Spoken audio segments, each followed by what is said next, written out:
What's the sense of your expectations this time around for AGR of 2018? This is the second AGI that I've attended. The first one was in Abidjan last year, the second one here. So I'm still trying to feel my way. At least the stakeholders, the major stakeholders of the African agricultural revolution are all here. I mean, from private sector, public sector, academia, business, and so on. And it's a very good mix to pitch your stake, so to speak. How hard is it to get the balance right, especially when it comes to the public end and the private end? Before we came on air, you actually hinted that you might need to engage the private sector even more. How hard is it to find this balance? Well, for us, coming from my party, which is a private sector party, it's not difficult at all. It's for the private sector to deliver on the vision of our country. The government's role is to provide the environment, conducive environment for the private sector to deliver. So it's a very straightforward thing for me.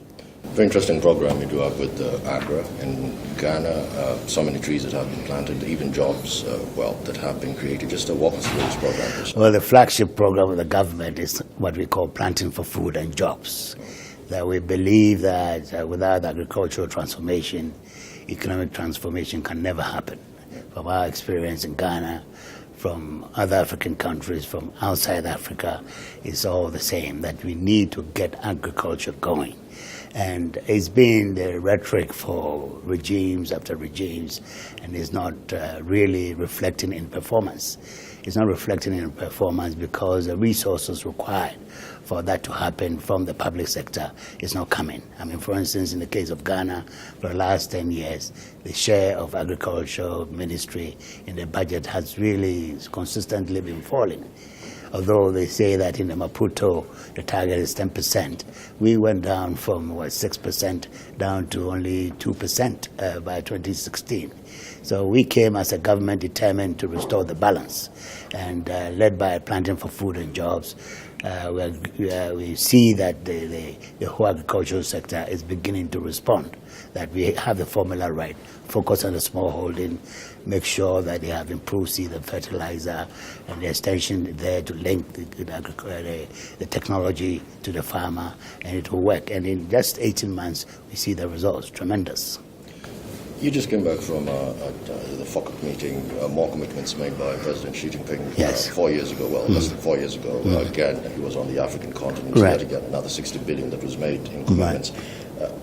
Do you get the sense that at times agriculture is taking the back seat when it comes to these commitments? Not at all. Agriculture is very much part of it. I mean, it's mainly to do with investment. This 60 billion that has been promised by the Chinese to the African governments is really, I will call it like a teaser. Because even the Chinese government is looking to its private sector to deliver. So the 60 is to enable them to help it along, to reduce their risk and so on, because they are new to Africa. And during the one-to-one throughout our visit, the amount of interest shown by the Chinese private sector is enormous. And it's up to us to harvest that interest. I mean, we're talking about Jack Ma wanting to come to Africa.